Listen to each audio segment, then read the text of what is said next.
you could kind of see a need for more hospitality spots in Fayetteville. I think if you lived here, it was pretty obvious at the time that we needed more things to do. I have a buddy, he's interested in buying a building. Go look at this building and tell me if it's something you'd be interested in. So I walked over, looked at the building. It's a building that if you grew up in Fayetteville, you knew it. It had been abandoned for 40 years. Climbed up on the roof, saw the view, and I said, this has got to be it.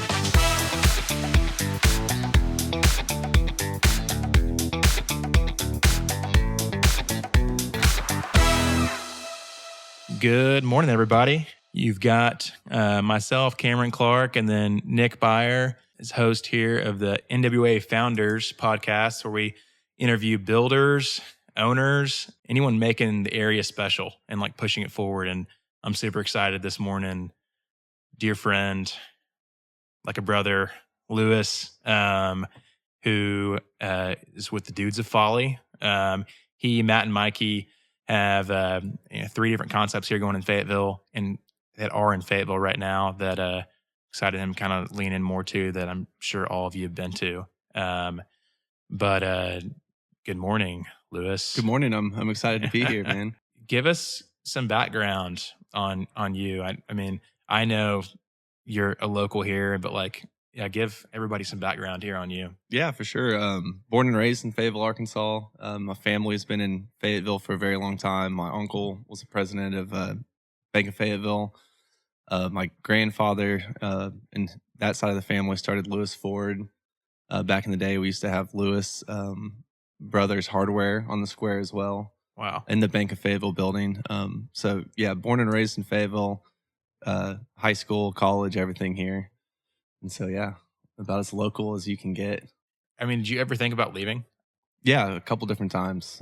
After college, I almost moved to Austin and to Durango with Mikey, my partner. Yeah. But I just kind of missed the window and ended up staying. And by the time I was ready to leave, everybody seemed like they were coming back and things were happening in Northwest Arkansas. And it just became clear that this is where I needed to be to do what I wanted to do. And did you, through high school, you had jobs, and was that in food? Yeah. So, growing up, one of my really good friends, Casey Walker's family owned Noodles Italian Kitchen. Yeah. And so everybody in my grade worked at Noodles at, food running, doing something there. Yeah. Doing caterings. I've done those with them before. And so that was probably my introduction to the food business. 16, 15? Yeah, I was in high school. So probably 16 or so. Yeah.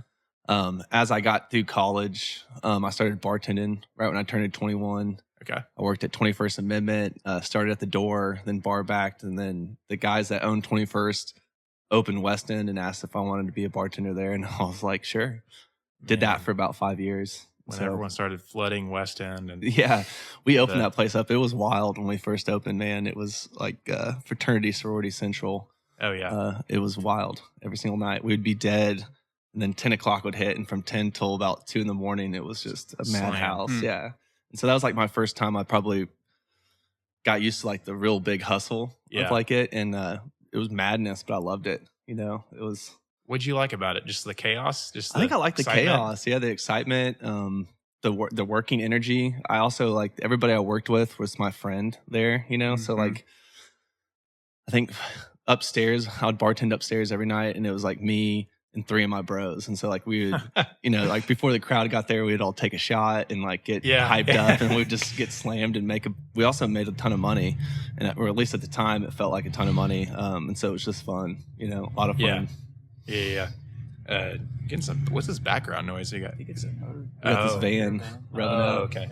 Yeah, we're sitting, just so everyone knows here, we're sitting this morning in the Guisinger, the Dudes of Folly's latest concept. And yeah, it's fantastic. Super unbelievable. Old building. And we were actually just talking about the different pictures up on the wall here that we can kind of dive into later. But hey, did you ever not work with your friends? No, I think at least in hospitality, I always had friends. Like I said, when we opened West End, that was the first time I'd ever been with a company that we were opening a new concept. So I felt like I learned a ton, just getting to see all the things you had to do to kind of open a place. Yeah. Because we were painting, power washing, doing everything to help these guys try to open West End when we did.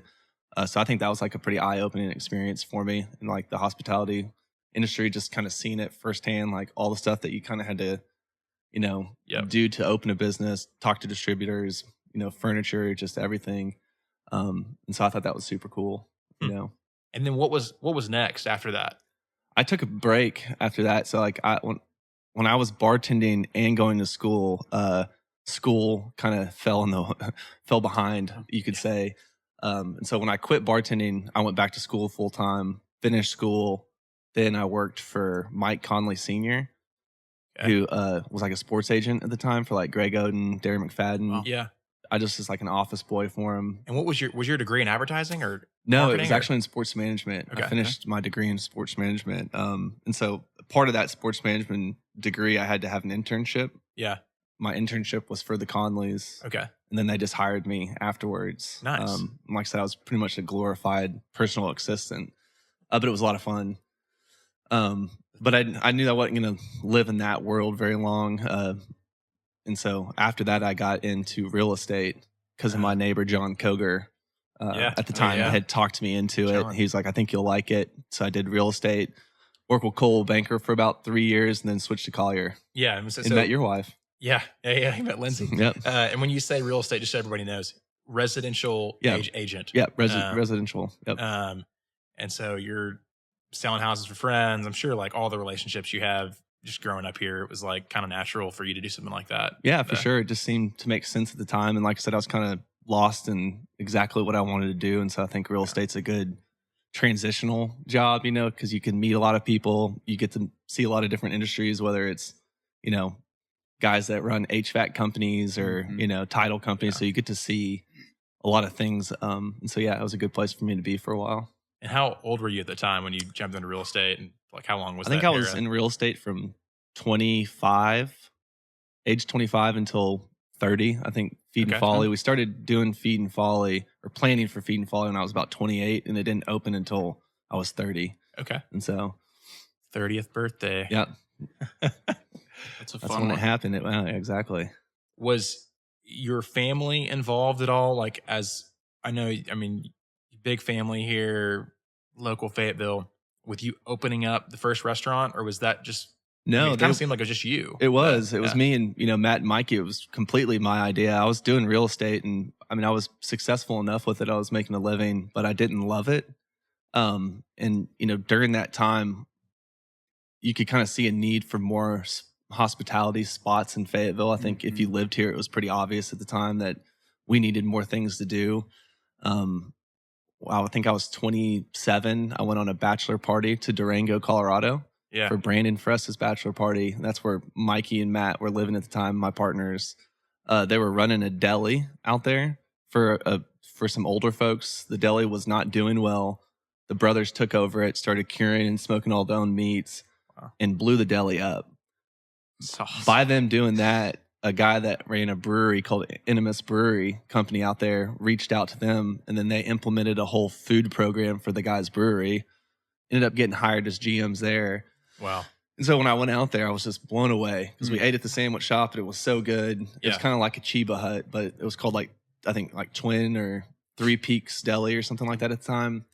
Was blown away because it was so good. Then we went to the brewery, and again, great food. Like a lot of the items were kind of inspired at Folly were from that brewery.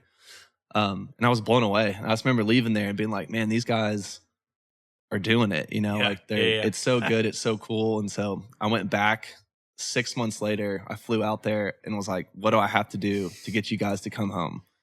So that's kind of how it started. And, those guys were kind of getting at a point where they weren't really loving the guys they were working for out there. They're having to work all the time. Durango's really expensive. They couldn't really afford housing. And they were like, man, unless we own something out here, there's never going to be a livable situation for us. So they decided to come home. We started looking for spaces. Mikey was the GM at both Schmitty's garages. Oh, yeah. Yeah. In Rogers and Fayetteville during the time we were kind of looking for space. Matt was GMing at Wright's Barbecue. Okay.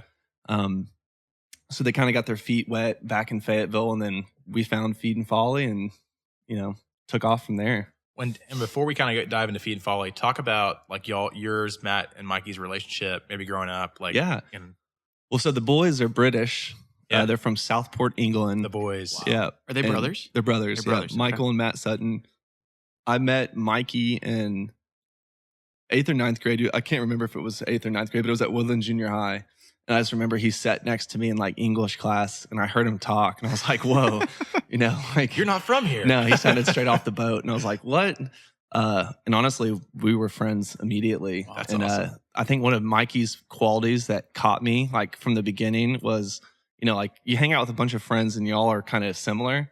Mikey was different. He could do everything. He like ran our photography stuff for like our basketball team. He made like videos. He could like fix computers. He just could do. I remember if you had to do something, Mikey could figure out how to do it. He's a hustler. Yeah, he was just a That's hustler and finagler, I guess. Yeah. So that always sat with me. And then his brother was 4 years older than us. I didn't know. We call Matt Pip, by the way, PIP. So I didn't really know Pip, just like as an older brother figure, but I didn't really get to start hanging out with him until I got to college. Where'd the name Pip come from, the nickname? I think it's a family thing, to be honest with you. I don't even know. That's the first time I ever met him. I'm Pip. I was like, all right. I thought your name was Matt. Exactly. And so, so, we have a great working relationship. Like I said, I've known Mikey since 8th grade. I had a lot of great times with him. And, he was one of those friends, like when we went to college, Mikey didn't go to college, but he was running the Megabyte store, which used to be like our Apple equivalent of an Apple store. Yeah. But he was managing that during the day and then GMing noodles at night at like 18, and just hustling. And I don't know, something I always recognized in him and was impressed with. So one of the things I feel like I've heard over and over is like, don't start businesses with friends or family. And these guys seem like your core best friends growing up. Like, did you get that advice? Do you disagree with it now? Or yeah, I think going in business, I think in today's world, especially, I feel like you almost have to make partnerships, right? Because it's so hard to take the burden on by yourself. Yeah. And so for me, like growing up, I heard that all the time. Like, don't get in business with friends. But it's been nothing but great. It's amazing. The brothers are great. I feel like I'm one of their brothers at this point, and so it's been nothing but a blessing for me so far. So I guess, I would disagree with it. Good. As long as it's structured and everybody understands pretty clearly at the beginning, who's in charge of what, who's responsible for what, and all have the same goal. And I think even after it's been like 5 years now, we all still have the same goals and, all still super aligned. And so it's been great for us so far. Well, and outside looking in, I think just from what you talked about so far, one of the things I admire about y'all and y'all's partnership is that y'all are gritty. And like, I know you're going to go into it more on some of this, talking about Feed and Folly, but I'm just like, it was from day one. Like the grittiness, you either got it or you don't. And for sure. Like if you got partners that have it, like, I feel like they've taught me to be a little bit more gritty because, I probably in the less, but those guys, like I said, there's nothing you can put in front of both those guys and they'll figure it out or they'll get it done, whether it's they're cooking, or they're cleaning or they're painting or Mikey, we make fun of him, but he's like our plumber too, like we have a leak. It's like, yo, Mikey, we got a leak and he'll go fix it, and so they can do it all, man. Wow. So talk about Feed and Folly. Like, finding the spot, the idea for it. The spot, everything about the time leading up to Feed and Folly was pretty stressful. We originally had a lease on a building on Martin Luther King, which is the Blue Garage. That's a food truck court now across from South Yard. Oh, yes. We had that under lease at one point. So we thought we were going to do it there. Right there on the trail. Mm-hmm. Right. Yep. And so our very first idea, honestly, was kind of more of a city park vibe. So we had that building under lease. One way or the other, it just wasn't going to work.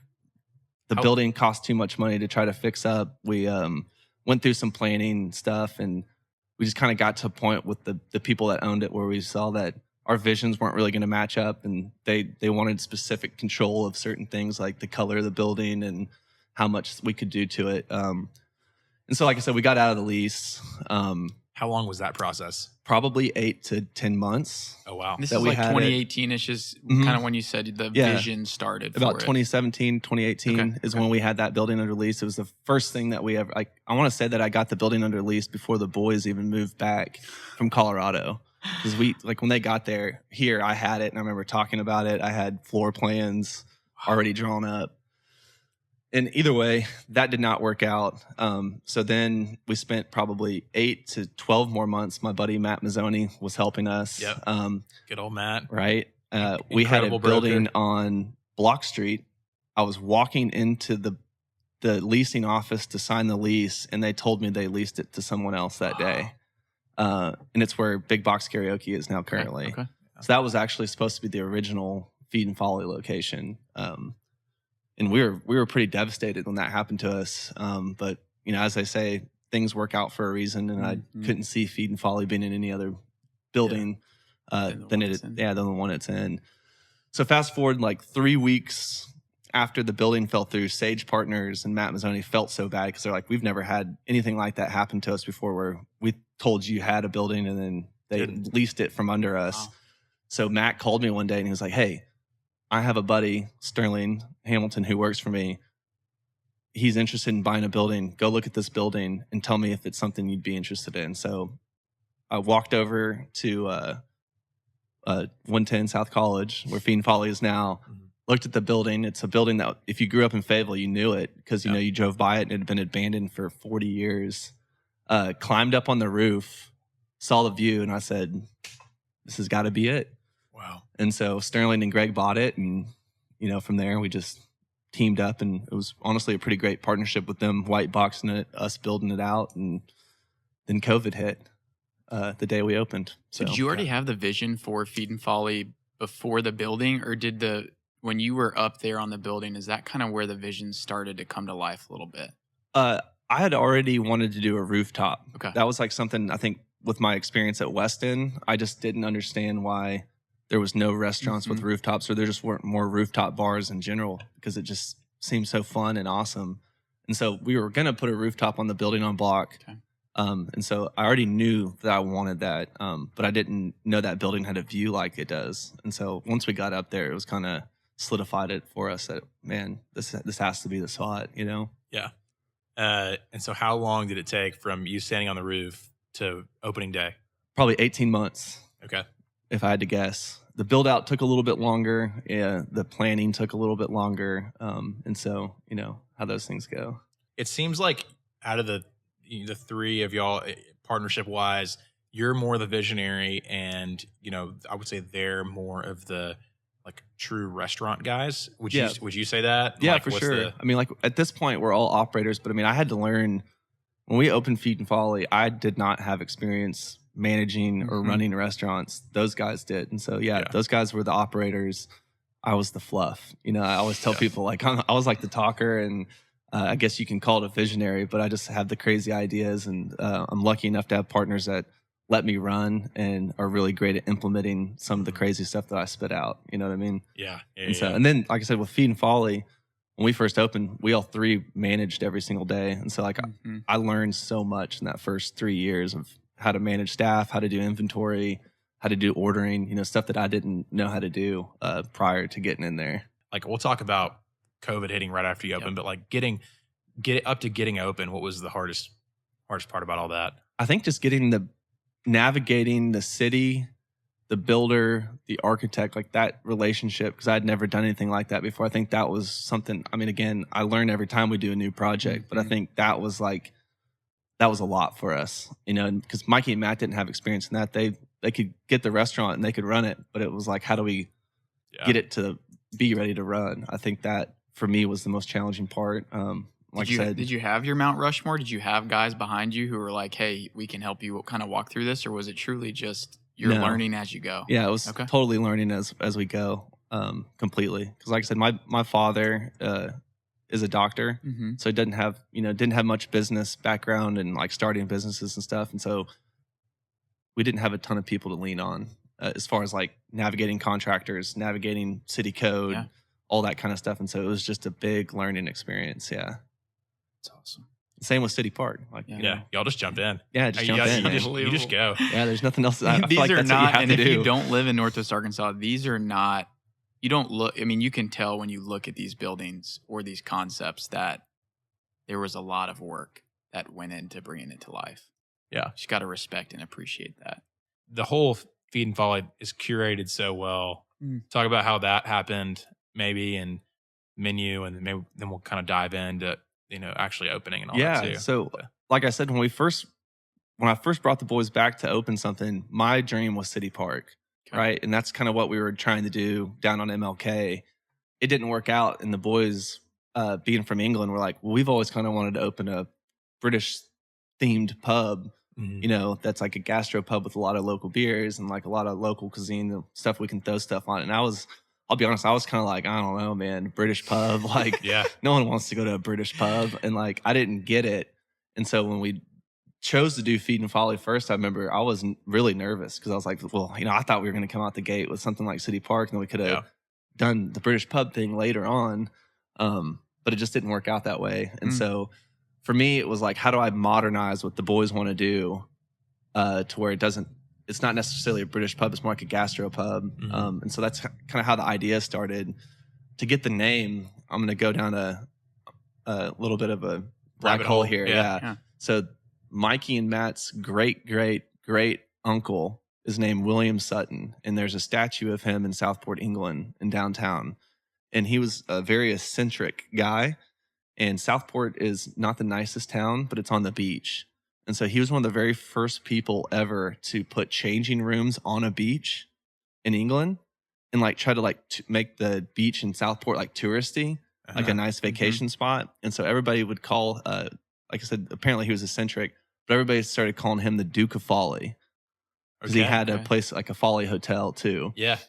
So everybody started calling him the Duke of Folly. And so when I heard that history, I was like, that's kind of cool, and that's how we got our LLC name, the Dudes of Folly.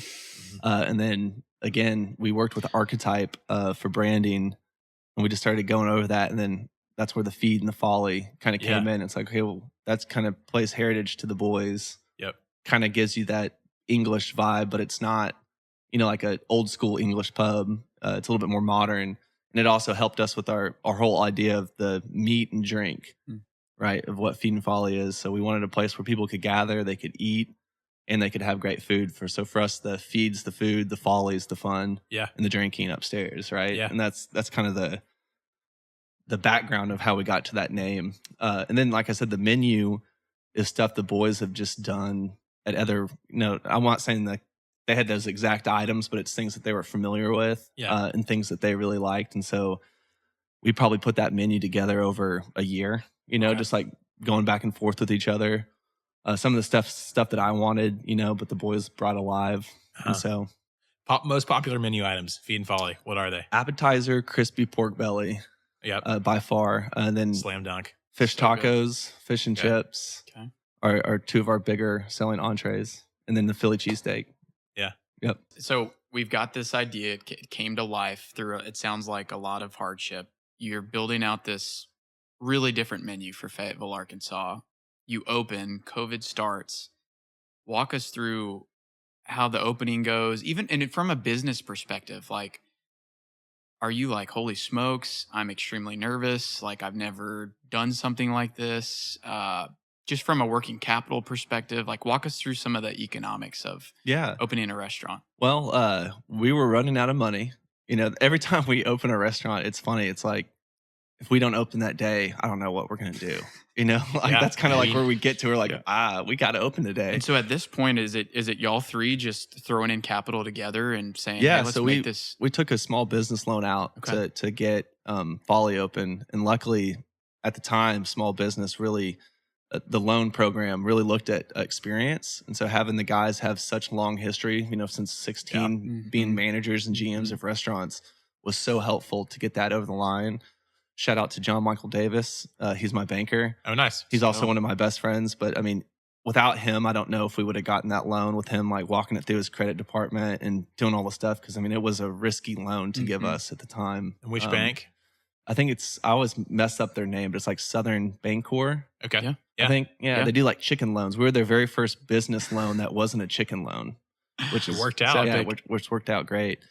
But yeah, like it was nerve wracking, you have a business plan, and the thing about opening a business is there's so many costs that you can't foresee. Right. And so at the time we were dealing with that, paying an architect a little bit more than we thought, paying the builders for, changes that we didn't really see.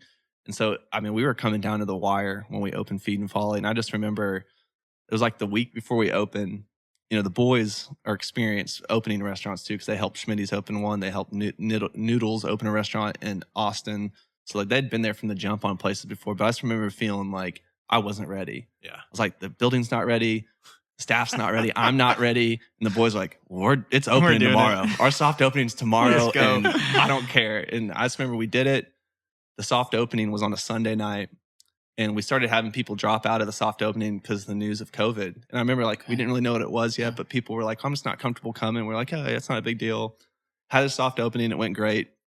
The patio was still not done because we couldn't get it done in time. And then the next day at lunch, all the news starts breaking out about, at the time we didn't know what it was, but I just remember looking at Mikey and we were both like, I think we should just shut down before we get told to shut down. So we were actually one of the first restaurants in Fayetteville that just said, hey, we're closing our doors, takeout only. And so, yeah, it was so scary. And at that point, and then you start to get into like the nuts and bolts of how restaurants shifted from being in person to now doing takeout. So like, was that a muscle that these guys already had in their repertoire? Or is this one where y'all are like, okay, we're growing and we're working these muscles out together? Oh, it was definitely something that, they've done catering and takeout at all the restaurants. Like McAllister, a lot of their business was takeout and caterings. Yeah. And so they had experience with it. But, again, credit to those guys that they pivoted, and I think we did it before a lot of people where it was like, hey, we're doing takeout and we're going to do it as good as we can and really try to crush it. And so, like I said, shout out to my partners on being able to just go with what we have to do and then implement systems that make it work. And, again, Fayetteville's such a great place. I think everybody knew we just tried to open. And so we had great support from the community. And, we wouldn't have made it through COVID without the community and the takeout business that we got, especially on the weekends. Yeah. Was it was really phenomenal. It really was. I'd never seen anything like that. I thought we were done. And we didn't get any COVID money either. And so, a lot of government assistance. A lot of these businesses were getting like help, and we applied for it and they were like, well, you haven't been open enough, so you couldn't show loss. Right. And so we got no help. And so we just, every single week I remember just looking at our bank account and being like, man, I think we can make it next week. I think we can make an order. And finally got the patio done during the COVID shutdown. And so when it did finally open back up and you could be only outside dining, we just did the roof only. It's unbelievable. And luckily people were so ready to be outside and just be out and be social that, we were so busy. We ended up doing resi.com, just to help us deal with the demand. Yeah. And then after that, the rest was history. Finally got the slow roll, the downstairs open. I think it started at 70%. So we had to get rid of some of the tables and slowly add them back. And well, I just feel like that's inspirational. And both of us just growing up here, it's like how fun to see the community rally around a business, especially, the no government assistance thing, that's unbelievable. Yeah, that y'all crazy. Survived. Totally new concept in Northwest Arkansas. Yeah, right. That's unbelievable. So it was, man. Just really. And we got lucky too, because, the majority of our staff, we got to keep kitchen. Okay.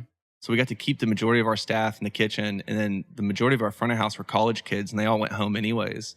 But we had like 2 girls that stayed up here and they just ran our phones and takeout. And they made so much money during that time too, because people felt bad. So they'd come in, they'd tip you so much money. Yeah. So I just remember how much, good for them. How scary it was, but at the same time, like so much fun.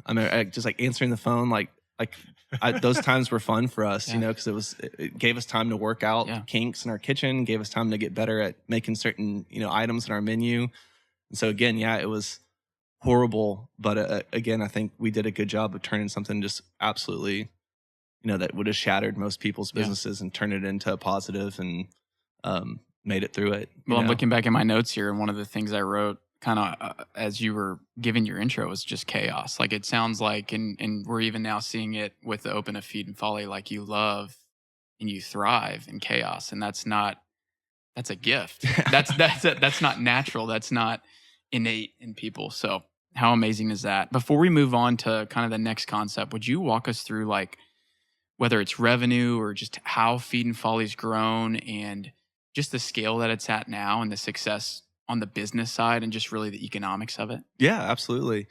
For us, like I said, we started off with a small business loan. pretty much ran out of money during COVID, slowly built it back up as we got to open everything up. And I will say the thing that's made Feed and Folly special, or really just what we're doing special in my mind, is our staff.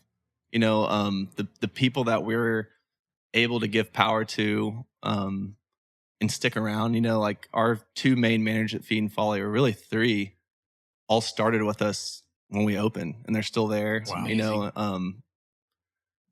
One of the guys we got during COVID, who's my GM at Feed and Folly now, came from us from Logan Steakhouse, but he also worked at Common Grounds, Hog House on Dixon back in the day. Yep. Yeah. So super experienced, but he was a guy that had only worked in kitchens, had made the same amount of money at Logan's for like 6 straight years, never got a raise. Wow. And when he came over to us, I just remember seeing him back in the kitchen. It was like, this dude's special, like the way he moved, the way he could talk to people.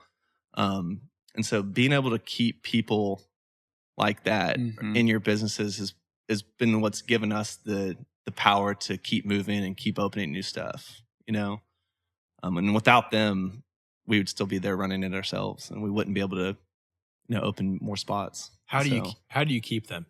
How do you? I think just treating. I hope that. You'd have to ask them, I guess. But for me, it's just treating people the way that I want to be treated. Like I said, we've all been in the hospitality industry at some time and took notes on how we were treated by owners or by bosses. Yeah. We offer health insurance, which a lot of companies in our position don't do. Wow. And then we just pay. If you can come in and you can prove, that you're going to stick with us and that you're capable of the job, like we're going to do everything we can, whether it's help you with a car payment, help you buy a house. Like if you're with us and you want to ride or die with us, like we're going to take care of you. Wow. So I think that's important business model, at least for us so far. And like I said, and it's not like we're doing crazy good stuff. It's just like you growing up in the hospitality industry, especially with Mikey and Matt, it doesn't take a whole lot to make, to do the extra. And the hospitality industry is one of those industries that I feel like it's okay to get treated bad and people just get used to it. And it's like, you don't have to, do anything extra special. You just have to run your business the right way. I feel like, that's just something that we strive to do. And so it's amazing. But yeah, as far as the economics, though, like I said, we got that loan, ran out of money in COVID, slowly built it back up with the community. First football season when we could have 100% occupancy was the first time we were like, oh, okay, we can make money here. Yeah, we can survive. Yeah, we can survive and thrive, maybe even. And so, like I said, we went through a full year, and then that very next year bought the land for City Park. Okay. With the money we'd made at Feed and Folly. Okay. So the restaurant's up. It's going well, making probably more than you anticipated or thought. And you're like, hey, let's roll that success into what was the first idea or dream, now kind of making that come to life. So let's move to City Park, and let's just hear you talk about that concept, how it came to life. We bought the property and it sat for, I think, 18 months before we even started construction on it. And it was one of those things where Mikey and Matt knew that that's what I wanted to do, just because of, the first idea that we had. And so me and Mikey were actually riding bikes on the trail one day and peeked through the woods and saw a for lease sign on the property that is now City Park. Called the owner. We're like, hey, we're interested. The guy's like, well, I'm not selling. It's just for lease. And it was like a garage bay. That conversation kept going. I kept bothering the guy. I kept just randomly showing up, and he'd be like, what are you doing here, man? And I'd be like, I'm looking around. I'm really interested in your property. He's like, again, it's not for sale. Finally just made the guy an offer, and that moved the ball a little bit. Yeah. And then, 6 more months of negotiation and me pestering the hell out of him, he sold it to me. I was very surprised. I wasn't ready for him to say yes. Yeah. So again, we just had to kind of scramble. Did SBA again, because if you grow your business, you can put a little bit less down. And so that's what we did. Bought the property. So we actually own it. And is SBA, is that buying the property and building out the concept? Yep. Okay. Okay. Yep. They gave us one chunk loan for that. But again, it couldn't have been a new LLC. So I had to roll it as I was growing Feed and Folly, or that LLC. So we bought the property, closed on it, and then came to find out that you could only upgrade it 20% of its current value because of its floodplain, where it was in the floodplain. And we knew it was in the floodplain because we had it surveyed before we bought it, but we didn't know that bit of information. So my very first plans I set into the city, they looked at and they're like, no way. And so again, it was just, I got to figure out what I can do here and how I'm going to do it. So that took some time, some planning. We had a really great architect, Flintlock Labs, Allison Quillen Thurman, and she was super helpful. But again, it was, our original plan for City Park was more like a cafeteria, so like you would have been able to walk up to like a burger stand, walk up to a taco stand, walk up to like 3 different concepts. I couldn't build out that many kitchens because of the value of the property. And so again, it was just like, okay, well, what can I do? What can I get away with them not really seeing, which, I mean, everybody I think kind of does that with like, not telling the city, hey, I'm going to put all new wires up here, and you just have to do it. Went through all that, got a builder, started going through the building process, found out again, new information that I didn't know. The city made us do a flood study on the property because it was in the floodplain. Because it was in the floodplain to do any construction on the property, which was a thing they had passed just that January. Wow. So we had to spend another 8 months to do a flood study. Wow. It cost $13,000. And the guys doing the flood study, I remember calling because we had a huge flood one night, like where our whole property got flooded. There was a huge log jam in the creek. You're like, this is the time to do the study, So I called the city. The city removed the log jam. The flooding never happened again. But I was like, hey, I'm going to call the flood study guy to tell him about this news. Yeah. Called him. He's like, dude, I've never been in the property. I just do it off of FEMA data. And I was like, oh my God. Oh my goodness. I was like, you don't even know what you're like looking at. So that was like really eye opening to me that I had to pay all that money, go through all that time. Wow. Really for nothing. When AI could have taken care of it. Yeah, right. Right. Like I could have cared less that it. We removed the dam, like I was like, hey man, we're not flooding anymore. I don't care, And so Allie Quinlan had already had all the design done. Like y'all were ready to go. We were ready to go. And she's fantastic too. But she didn't know either because like I said, it was a new rule. I think we were trying to start construction in March. Yeah. That law had only passed in January. So it was like 3 months new. We were the very first flood study ever submitted to the city. Yeah. So I remember when I submitted to the city didn't really know what they were even looking at because it was the very first one ever submitted. Yeah, wow. And so everyone's learning together. Right. And at this point, you're just kind of doing all this from the SBA loan. You're just kind of ticking away at it, carrying holding costs of the property for however long, 8 months. Yep. Keeps getting delayed. Okay. Keeps getting delayed, so obviously you're incurring costs and stuff that you don't expect. Yeah. Got into construction. I don't even want to get into the construction part of it, but I am currently in a lawsuit against the people that built City Park out. Welcome to construction. Yeah, right. Welcome to construction. It's funny, lawyers get a bad name. I feel like it's contractors that should have it. It's messy. It is, man. Construction it's so messy. Yeah, it's just messy. They blame the architect. They'll blame the subs. It's like, well, didn't you hire the subs? God. Even just talking to my contractor friends, it's like, dude, it is a messy job. It is. Especially remodels. Yeah. It's like, old building. Again, City Park was an old Southwestern Bell utility hub. Oh. And so it was built like in the early 60s. And so it was old, decrepit. I think most people would have torn it down, but we saw something special there. Gritty. With it being on the bike trail. And like I said, you go to any other city, like when you're in your mid-20s to see your friends in Dallas or Nashville. You're going to a day drinking spot outside on a trail. So we needed it. I felt that Fayetteville needed it really, really badly. And I think we were right because we've been pretty successful there so far. But yeah, the process of that build out, I don't think I could have learned from a book. Like seriously, City Park build out city process, I learned more than I've ever learned in my entire life in like an 18-month span. Wow. Which was really, really cool. Yeah. But yeah, we finally got that one open last July. And maybe folks that, I don't know, live in different parts of Northwest Arkansas or don't live here, talk about the location of it, where it's at. And you said on the trail. Yeah, so City Park is on Leverett, which is funny because I feel like that part of town's kind of like not really thought of, but it's in the middle of town. It is 4 blocks away from the football stadium, 4 blocks away from the university and all the sororities.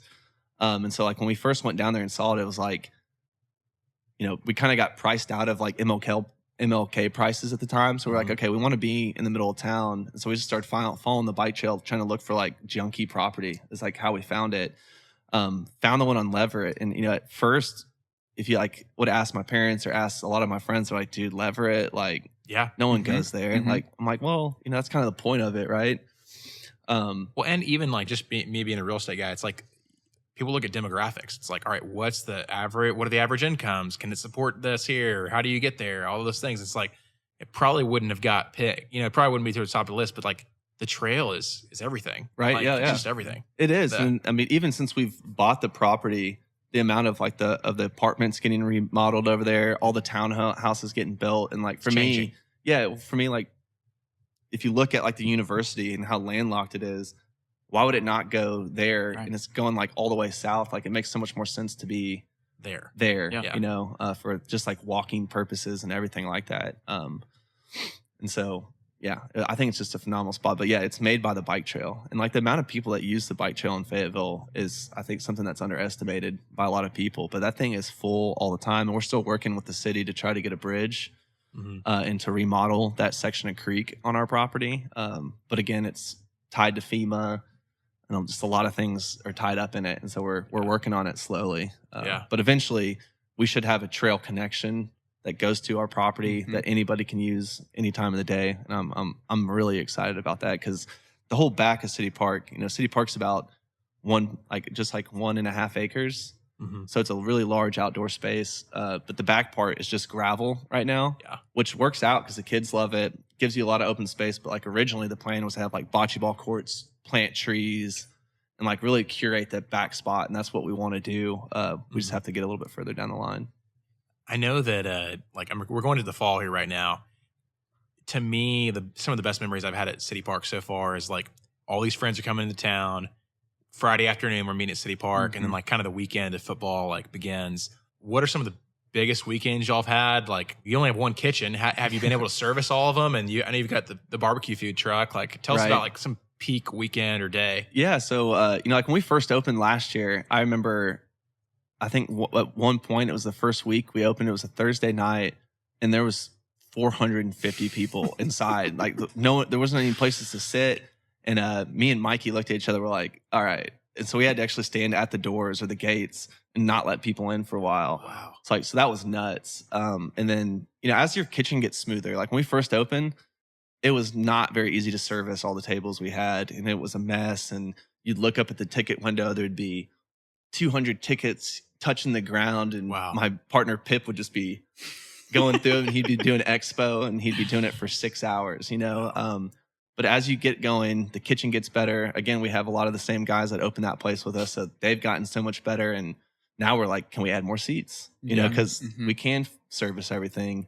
At least we feel like we've done a pretty good job. I feel like you guys have been customers, but like I don't think I've ever waited more than 10 minutes for a burger or a drink. Not even close to that, actually. And we have 300 people in there, so I think that's pretty good. The way that we do that too, not having servers with just the QR codes.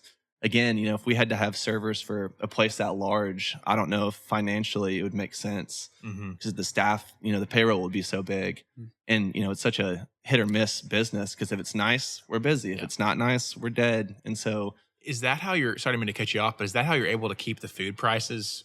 You probably have cheap. some of the best food prices in town. I think at Folly we do too. I mean, you can get a steak for under $20 at Folly. I don't think you can do that in, maybe at Texas Roadhouse. I went to maybe. I think it might even be more expensive there. Yeah. I went to Tacos for Life for lunch yesterday, and like I think I could have fed my whole family for the price of my one meal at City Park for like what I paid at Tacos for Life. I was like, this is crazy, and and that's just not a diss on Tacos for Life. I feel like that's like a place that's a lot everywhere. of places right now. Yeah, I mean, food costs have gone up, for everybody, but that's something that again, Pip does such a good job at, and he's. It's honestly like one of the points of contention with us sometimes. Because I'm always like, dude, I just went to this place and they're charging $45 for an 8-ounce hanger steak. We're charging $19. But it's like, well, again, we talk about demographics and like we look where Feed and Folly was when we opened it. It wasn't in the most prestigious area, and so again, we don't want to price out our neighbors to eat at our restaurant. Same with Leverett. It's like, okay, we're going to be in a a place that has a lot of, half my staff at Feed and Folly lives on Leverett. The students live on Leverett. And so again, it's just like, do we want to be a place that people that are around us can't afford? Yeah. And it's just like people from, East Fayetteville and, people coming in to eat there on game weekends. It's like, no, we don't want that. We want everybody to be able to eat here. And, like I said, Pip's done a phenomenal job at keeping prices down and working with distributors and, all that kind of stuff to be able to do that. Best burger in Fayetteville, or one of the best, is at City Park. I appreciate it. Yeah. Burger. It's like candy. I'll eat like 3 of them. Those thin patties are I always get. Everybody always wants to get like a double. Yeah. But I'm telling you, you go single and you just get 2 of them. Okay. It's so much better. It's like designed to eat as a single. The optics of that are a little different. Yeah, right. Just holding 2 burgers. We've got a friend that one of his things is NWA Burger Review, and so it's constantly, this list is constantly cycling.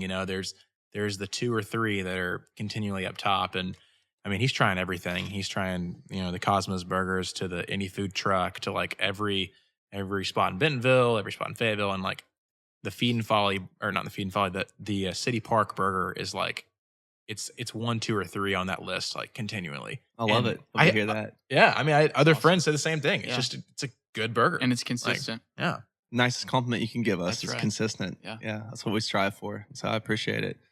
Like I said, that's something that we worked on for quite a while in the build up to opening it. Just different recipes, different ways we want to smash it, like all that stuff. And so the amount of burgers I ate leading up to opening City Park, I like couldn't eat one for like a year. I was like, I don't want to ever see a burger again, but I'm back on them now. Yeah.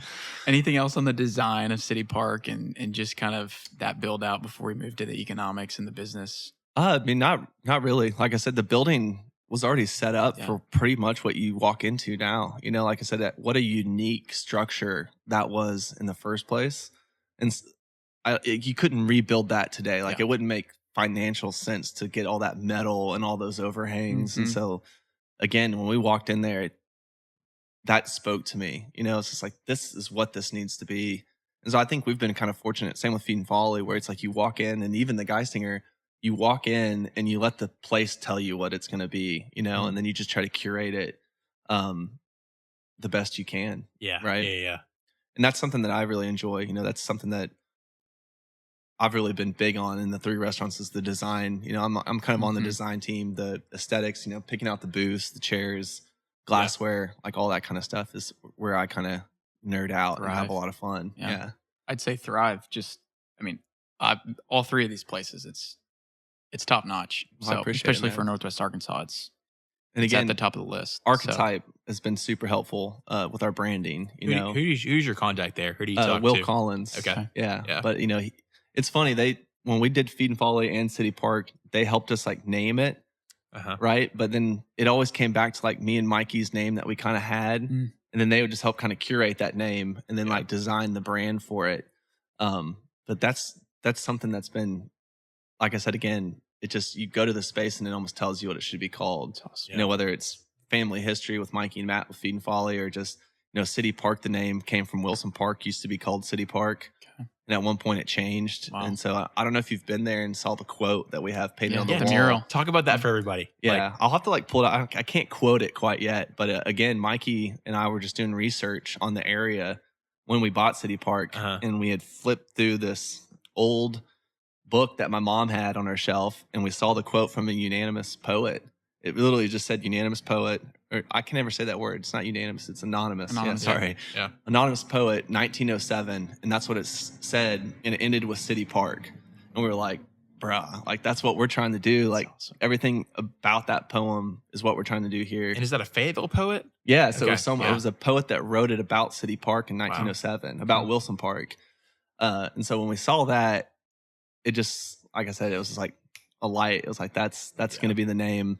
That's going to be the idea. And, that's the biggest part about City Park for us, is like trying to create a place that's so community driven. And I think we've done a good job. We do makers markets there. I'm not sure if y'all have ever been on a Saturday. It's the first Saturday of every month. We took a break in the summer because it was just too hot. But we do makers markets where we'll have 40 vendors set up in that back part. Cool. selling bread and all sorts of stuff. We've been doing ice baths, yoga, really just trying to activate the space with anything community driven, because that's what that place is for. Yeah. So cool. Let's talk through the economics of it, because this one just, when I first walked in, I'm like, totally outside. We live in Arkansas. It's not like we're in Texas or maybe a place where it's fair weathered year round. So I'm like, seasonality, even thinking through like, how do you staff that? I imagine those are all the things that were kind of rolling through your head before the idea and design. And then even when you're in it, I'm sure that y'all have learned so much, and it's like you're 1 year in. Is revenue what you thought it would be? Is it more seasonal than you thought it would be? Is it less seasonal? Like, does the business model make sense? Yeah, I think it does. Yeah. I really do. I would be lying if I said that we had it figured out today. We don't. I think it changes, even at Feed and Folly with just the rooftop, like the amount of times we had to change how we pay everybody, how the tip outs work, how we staff it. Like that was a learning progress. And that almost set us up for City Park, because that was pretty seasonal, the patio at Folly. And so when we opened City Park, I don't think I would ever open a restaurant all outdoors again, especially in this area. But yeah, and it has been seasonal. But look at February this year. We had a week of 70s, and we were talking earlier. You asked about one of the busiest weekends we've ever had. It was this past February, No way. because it was just random 70-degree weather, and people look for the one place. How can we get outside? And it's like, and that's boom. the spot. Yeah, and we didn't have the staff for it, and we got slapped and beat up, but it was fun, and we learned a lot. I was probably there for all I know. I can't, jeez. Yeah, and so again, like with City Park staffing and trying to figure out the best way to run it, we're still getting there. It's not perfect, but it just makes sense. Like I said, anybody wants to be outside. Arkansas is up and down with the weather, but this last year we installed drop down shades. We have heaters, and so we're optimistic that this winter won't be as bad as it was last year, just because we had no cover whatsoever last year. And so I think there's a way to keep it going and to make a lot of sense financially, but we're just having to tweak it and maybe spend a little bit more money to get to that perfect pocket of this is what we were trying to do. You have the QR codes on the table. Different people have different styles on how they collect their data and like how they, choose to make decisions on the future. Like the rooftop allowed you to like understand the metrics behind that with the city park to move forward. Like, do you really know, like, all right, this is how many tables we're doing this, in these hours, and like, does that allow you to like really know average ticket well, like the QR code? Yeah, for sure. So we use Toast. Okay. And Toast has all sorts of analytics. I can pull it up on my phone right now, and I have all 3 restaurants, and I can look at sales per hour. We also use Resi at Feed and Folly in here, so I can tell you how many covers we've had. Wow. At lunch. How many people have walked in the doors. I can pull up average ticket times, average ticket cost. And so, yeah, we nerd out on that stuff quite a bit. And it's really, really helpful. Yeah. We didn't have all that stuff. We used to use a different POS system until we got to Toast. It was a little bit harder to like track a lot of that stuff, but now it's like on point. Same with our like revenue, or same with our inventory, excuse me. We scan in our inventory as we get it. Got it. It puts it up there. So like if chicken breasts 1 week goes up, we know immediately. Wow. And like when we first opened Feed and Folly, it might take us a month to be like, oh, we should have upped this up by a couple dollars because we've been losing money, especially during COVID, because everything was changing so much. And we didn't have that. It just took us a little bit longer. Now it's by the second. I could pull up my phone right now and tell you if chicken's costing me the same as it did last week at Feed and Folly. That's crazy. Which is great. Crazy. Yeah. Which is helpful. That's like revolutionary for a small business center. No, especially for a restaurant. I assume 10 years ago, being a restaurant owner is you're shooting from the hip a lot of times on, for on sure. prices, on inventory. It's like, hey, we're just out of X, and I don't know how long we're out for, but we're out. Yeah. And so, well, if you just talk to like Pip, who used to work for a bunch of different places, he was like, when I was a manager at McAllister's, at the end of the night, I would do 3 hours of paperwork, and like all these systems now cut that out because it's the data's all online. It's all done for you by just typing stuff in, instead of you having to sit there and do it yourself as a GM.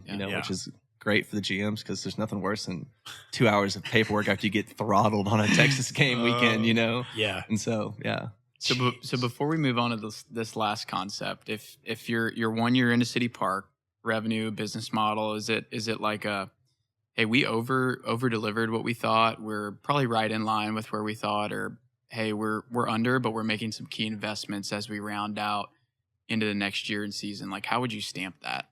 I think we're doing great. Like I said, the business, we've been busier than we originally thought City Park would be. However, I mean, we had to spend a lot more money to get it open than we expected, just because of, like I said, we got in a little bit of a lawsuit with our builder. Yep. We had, delays from the city and the flood study. So when we opened City Park, again, it was kind of like Folly, where I remember being like, I'm not really ready. And the boys were like, well, it's opening tomorrow. I was like, all right, let me strap up. Let me get ready. Yeah.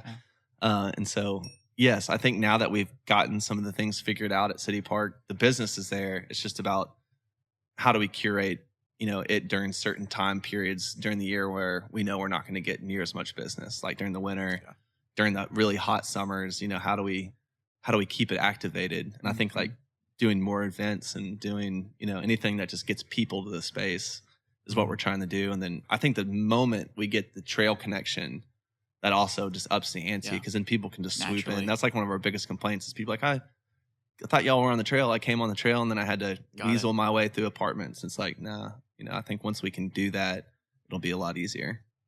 And like I said, we're foolproofing the weather systems too. Like I said, I think this year we're going to throw like a big Christmas themed, place in the overhangs, do a bunch of blow ups for the kids out in the yard. So it's almost like a Christmas wonderland for people. So it's, people like events, absolutely, and like themes. And so we're going to try to lean into some more stuff like that during our slow periods, just to see if we can, keep us above water a little bit more. And really our biggest concern, like, the money is there. We're not really concerned about that, but it sucks with the staff, because we have such good people there. Yeah. We don't want to furlough people. Right. And so it's really about, like, we're okay taking losses certain months, but it's like we got to make sure the losses just aren't too big so we can keep those great people for when a day in February hits 70 and there's going to be 300 people showing up. You got the staff. Yeah, that we have the staff and the people that can handle it.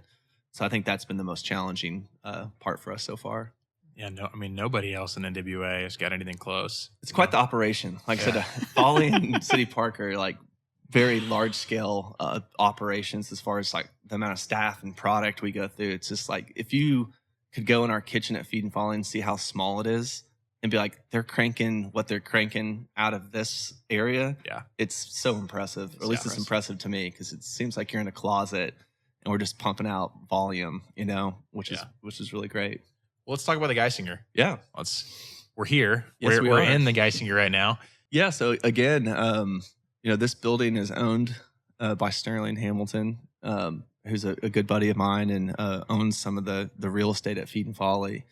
And he had been trying to rent this out and had reached out to me and was like, hey, man, I know you guys are real busy with City Park, because we had just opened City Park when he had reached out to me. He's like, but I got this space for rent, and I just kind of want to get your input on what you think should go there and like what I should be targeting, trying to get someone in here. He brought me in here. I like looked around for less than 2 seconds. I was like, well, it needs to be a bar. Yeah. Right. It just felt like a bar. I felt like, as we get older, we don't really want to be on Dixon Street. You see the Block Street's kind of revolutionized. I mean, Maxine's always been there, but there's more and more stuff getting done on Block Street. And like just the building itself was so cool that it just felt like something swaggy should be in here. So then I got my boys in here. They saw the private rooms, which we call snugs, which is a British term. And they're like, yo, this is a pub. Like this reminds me of a pub like in my neighborhood in Southport. I've been to Ireland and there are rooms like that in pubs. Yeah. And so they were super stoked about it. And whenever I can get those guys excited, I know I have to like really push forward on it. And so they were super stoked and really wanted to do it. And that's kind of how it started, Wow. So cool. And like I said, design wise, the snugs were here. The tile on the roof is original from like the 1800s. So like we just painted it, made it look nicer.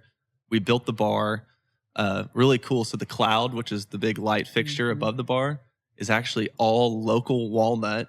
Wow. From Neil Pendergraph. He has a walnut grove on Drake Farm that fell in the ice storm of like 2000, 9 or 12. Yeah. He kept it in his garage, and I was actually getting a tour of the new Pendergraft building, out there. Yeah. And all this beautiful walnut. I was like, man, where did y'all get this walnut? And Rachel was like, it was ours. And I was like, well, you think you'd sell me some? And they're so nice, they just gave it to me. Unbelievable. And walnut is actually really expensive. It is. Yeah. Well, that's what I said. I was like finding some, but it was outpricing me. So I was like, well, I can't use walnut. Ended up finding that at the last second. And then a local guy named Cole Bailey, super talented, but he built a solar kiln, dried the wood in his backyard, and then milled it all to make it look like it does today. I mean, it looks incredible. Yeah, we got to get that on the podcast somehow. The picture, video of it. Yeah, like I said, I didn't even know it was possible. But the other interesting thing about the bar, so cool. The bar area there too, is that like it looks like it fits, somewhat originally. I mean, yeah, obviously there's a new flair to it, but like.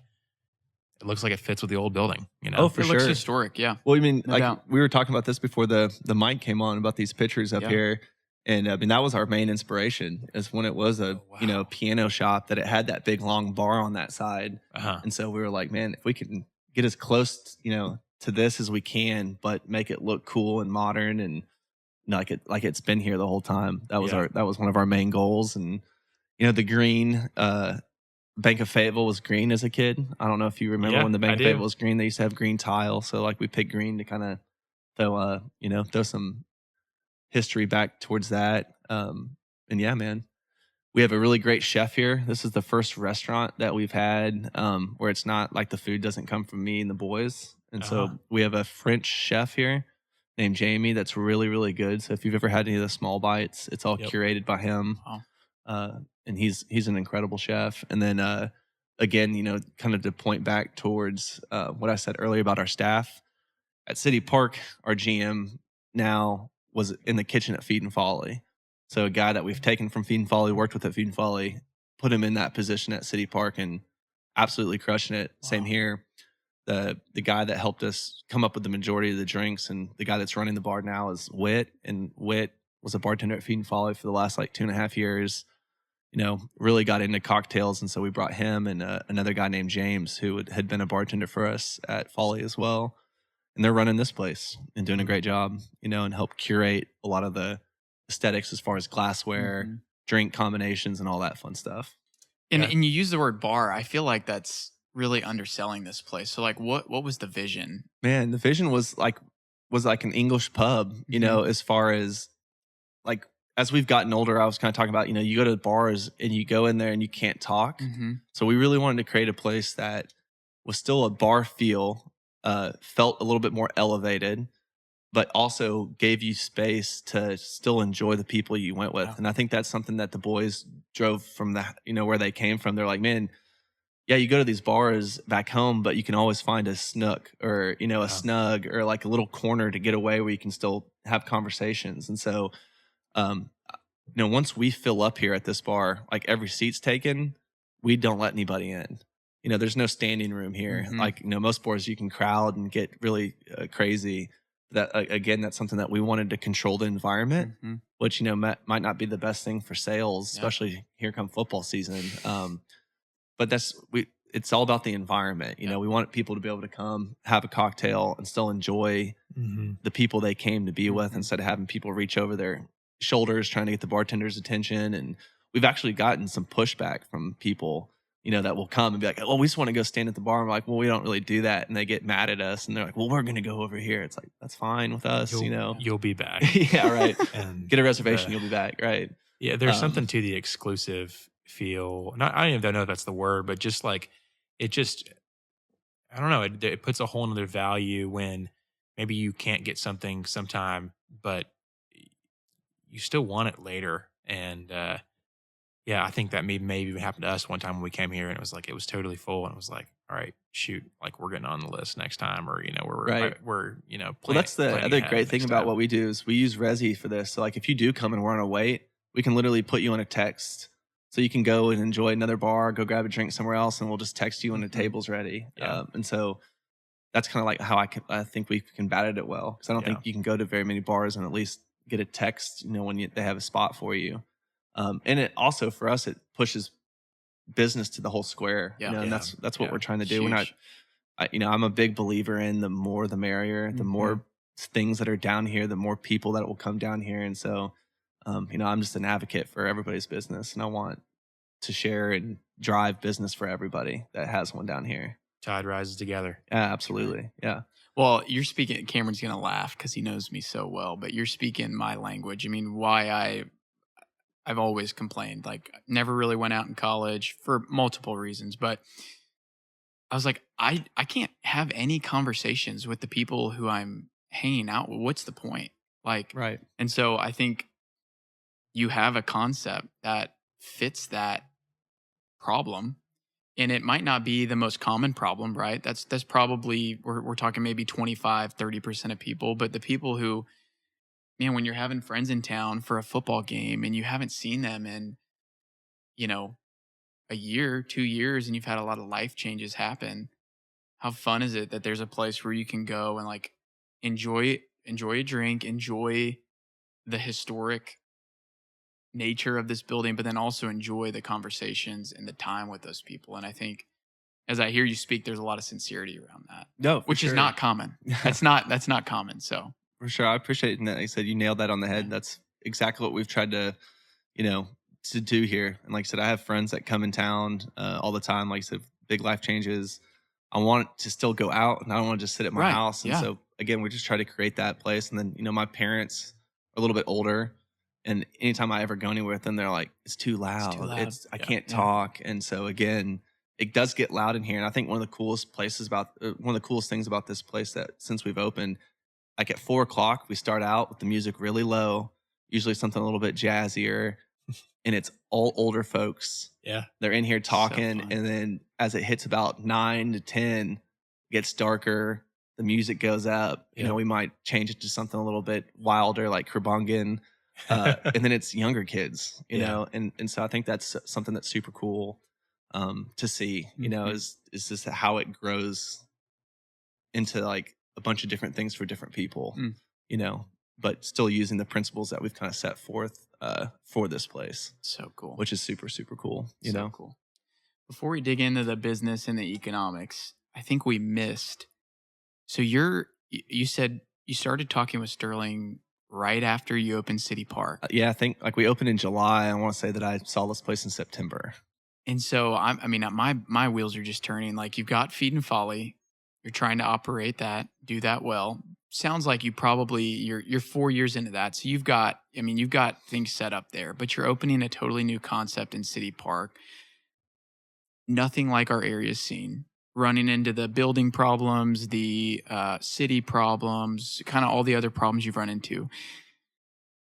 And then you start having conversations about this place. So I'm wondering, like, is Lewis crazy? Is he just this master visionary? Like, tell us. I think we just kind of glanced over that. Like, how did this start? And how do you balance what you have going on at City Park with the idea, design, open of this place? Because those overlapped in a lot of ways. Yeah. I mean, like I said, how cool the space was. It felt like I couldn't say no. I have such a passion for downtown Fayetteville because of my family history here. Like I said, my family's owned businesses and operated them since, for over 150 years in Fayetteville. And so the square is so special to me. And so when we saw this building, I couldn't say no. But to your point, I remember when I first went to Mikey and Matt, and I was like, "Hey, man, I got something else in the queue." They're like, "What do you mean you got something else in the queue, bro?" Dadgummit, Lewis. Yeah, like this place just opened 2 months ago. But then they saw it, they got excited, and our first thought was, "It's just a bar. Like, how hard could it be?" We always joke that I tried to open a bar, and now it's a restaurant because we have food, So it's like we didn't really hit that goal. But yeah, man, it was, again, I think having great partnership. Like having those two guys as my backbone, knowing that if I have to go do something else, those guys can operate the businesses. They've both done it.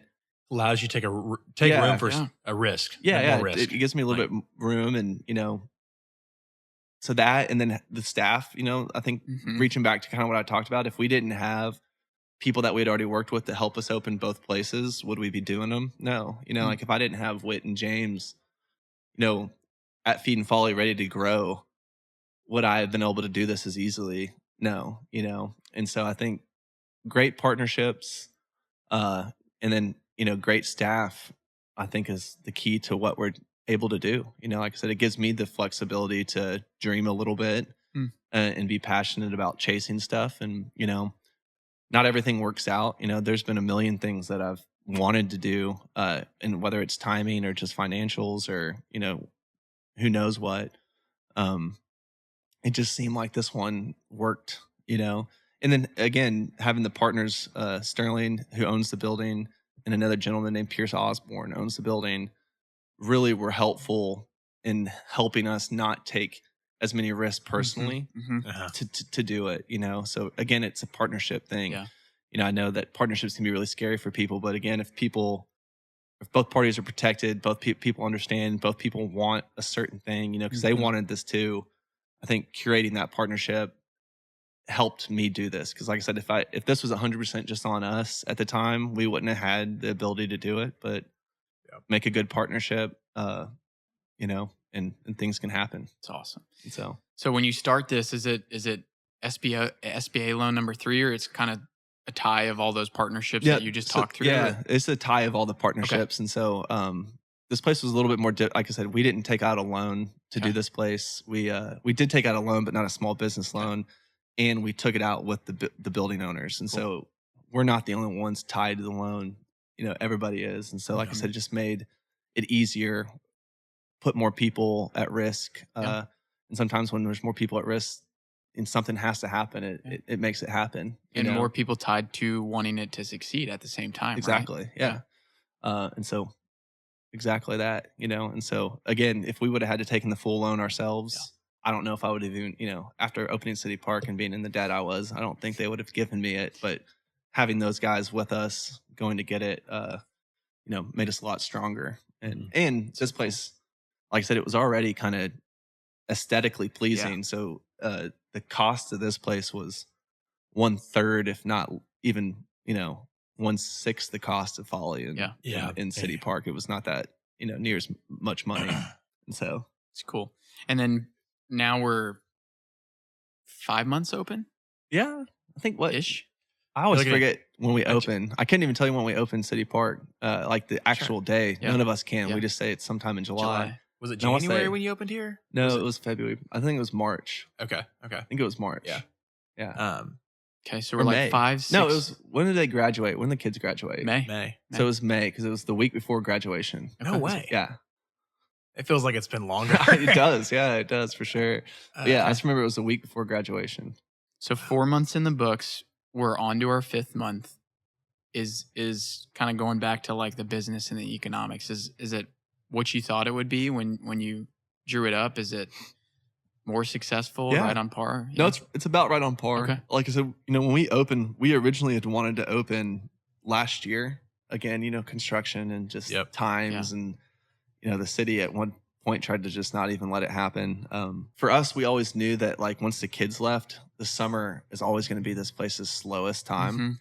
And so for us, this first summer is kind of an anomaly because we're new. So we feel like people are excited. So that's been beneficial. And then, you know, this place to us, the time that we're always going to do well and not have to worry about it is Lights of the Ozark. Like once those lights go up and I think it's going to be jamming. And so for us, it's right on par with what we thought, if not just a little bit better so far. And we're real excited to see what football season and, you know, what Christmas brings to this place. It's getting slammed. Yeah, we're planning on, so like our plan right now is, I hope I don't speak too soon, but we're going to decorate. We're not going to be like over the top. We're going to be very classy, but we're also going to do like a pop-up event. So from when the lights get lit, I think it's Thanksgiving. Thanksgiving. Right? Yeah, it's that. So from Thanksgiving until January, we're going to have a curated menu. We're going to sell like pop-up merchandise, like sweatshirts, hats. Like we haven't named it yet, but we're going to name it something. And then just like I said, decorate it and make it look really cool. And did Matt did the design on this one here too, right? Poe. Yeah, Matt Poe. Architecture on this one. Yep. As we were just talking about design, I was like, no, it was funny. Yeah, I got Matt in here like right after we had talked about doing it, and I kind of just mentioned like what I kind of thought I would see in here, and like less than a week later, he sent me some like sketches. I can't remember. I felt like the sketches were on a napkin, but I know they weren't. They were on a program. Whatever sketch paper. Yeah. Right. Yeah. But it was just like, some freehand, like really simple design stuff, but it was pretty much what you see here now. Wow. And so he had like 2 different things for me. And it was, again, working with someone that just, he walked in the building, he got it immediately. And, I was like, option A, and it was done. It's amazing. And so, and we didn't use a contractor here either, which was a different experience. We used a singular guy named Jesus Ramirez, Okay. who can just do everything. He clearly did it. Yeah, Did a he great was job. phenomenal. And so, but we outsourced like the cabinets and stuff, some of the bigger stuff we outsourced, and he just installed. And so, Wow. I mean, but yeah. Yeah, it turned out great. So, I mean, I guess moving forward now, what's next? That's a great question, man. There's a lot of opportunity at this point being thrown at us. And I think that's like something that I'm now just learning about, I guess, because when we opened Feed and Folly, if you would have asked 90% of my friends and family, they'd have been like, this dude's crazy. Restaurants fail. Like, it's not going to work. That's the MO on restaurants. Like 100%. Like everybody, like my aunt who used to own restaurants in Joplin, Missouri was like, do you really know what you're getting yourself into? I was like, no, I don't, but Well, and whether you define yourself this way or not, you're a restaurant group. right. Like now. I guess with 3, I guess, Yeah. I guess you have to be considered that now. But yeah, even at City Park, again, same thing. People are like, this is crazy. It's too seasonal. Like, it's never going to work. It's too big. And I feel like we've proven that wrong. This was the first spot that I brought my dad to before opening it, where he was like, I think this is a great idea. And I was like, I don't know. I don't know if I like Made that. you nervous? Yeah, it made me real nervous. I was like, I like you telling me I'm an idiot. Yeah. And so for you to like this, oh gosh. But it's been great so far. Yeah. And as far as what's coming next, who knows, man? Like I said, one of my partners just had their first child. He's on a little break from us right now. And so he's going to come back and I'm going to have like 16 things lined up. And he's going to be like, what are you talking about, man? The idea guy's got things going. Right. Yeah. And so I don't know, man. Like I said, we'll have to see. One of the things Nick and I want to kind of tap into on every guest here is, what's your vision for Northwest Arkansas? And I know like we've really just been talking about Fayetteville here at this point, and maybe you are a Fayetteville group, or maybe do you all go outside of that? And then what's your vision for, call it, restaurants here? Yeah.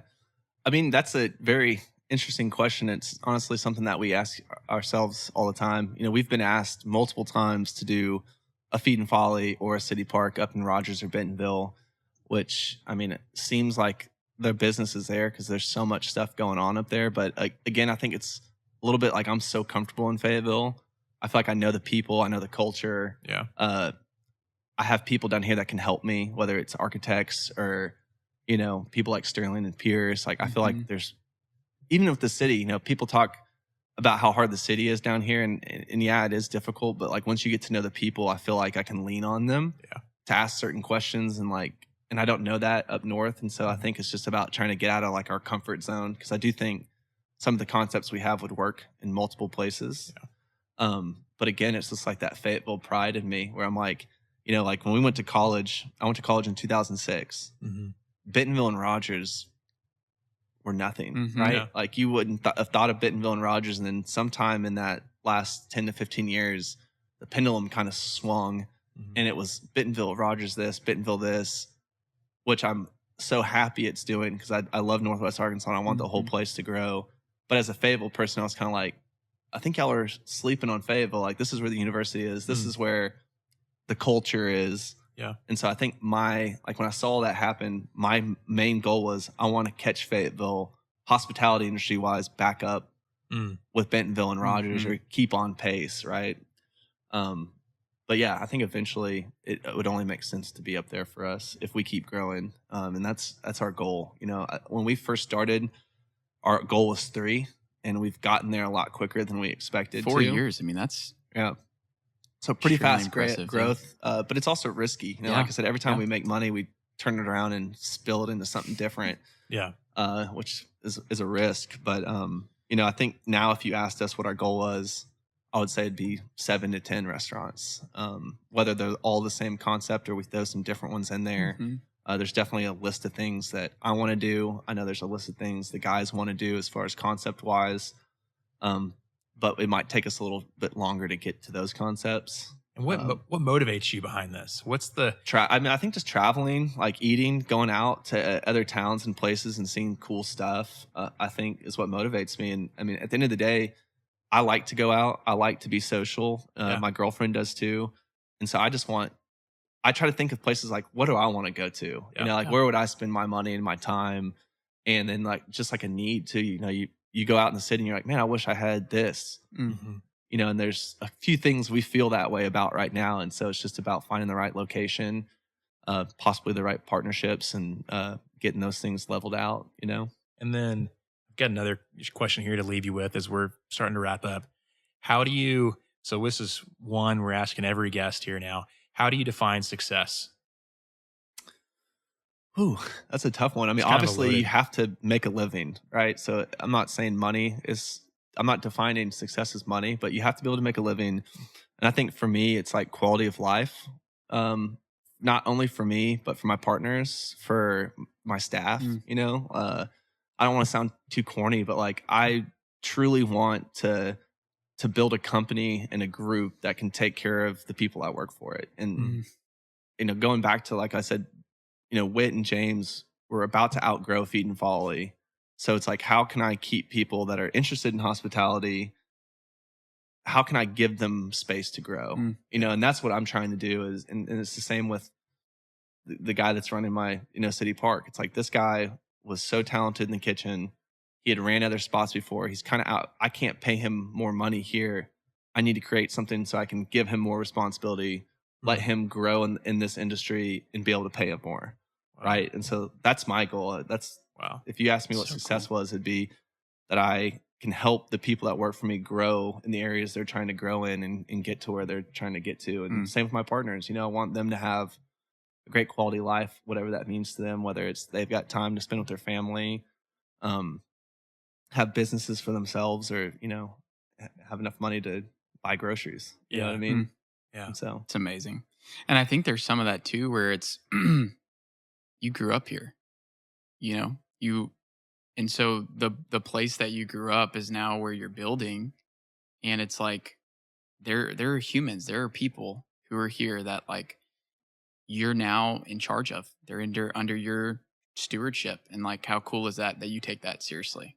Yeah, for sure. Some people don't. So well, I feel like I'm what's it, imposter syndrome sometimes, you know, like, because like someone will be like, well, how many employees do you guys have? I'm like, we have 80. And it's like, I can't believe I pay 80 people to work. Like it's, it's kind of a surreal feeling sometimes. And it can be a lot of weight, you know, at certain times, especially like if things aren't going as of planned, which it has plenty of times before. Like last winter at City Park, you know, I think we were sitting around a couple of days being like, oh gosh, you know, if this keeps up, I don't know if this is going to last, you know, for my staff, for us, for everything.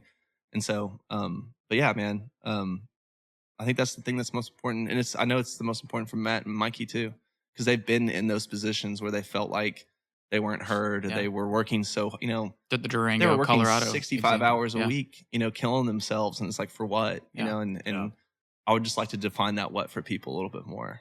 This has been awesome. It's been awesome to get to know you more. And I think as we kind of recap here, things we learned from you, chaos, you thrive in chaos. And like we talked about earlier, that is not innate. And so a gift that you've been given, and just keep on ripping it, because your chaos is 3 totally new concepts in 4 years. I mean, that to me, I'm thinking business. I'm thinking, okay, if you have a concept that works, go do it 4 more times. Right. But you said, no, I'm going to just do 3 totally different concepts.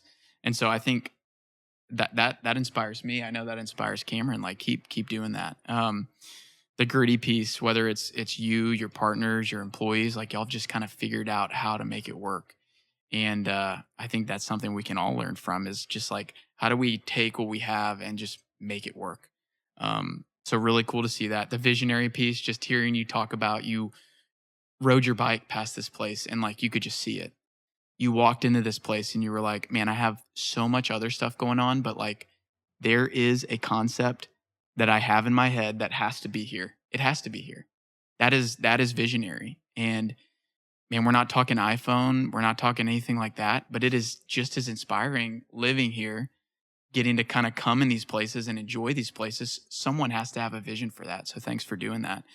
And then I think the piece that for us, I mean, Cameron and I both, our faith is so important to us. And just hearing you talk about your focus on the community, your focus on the staff, that's sincere.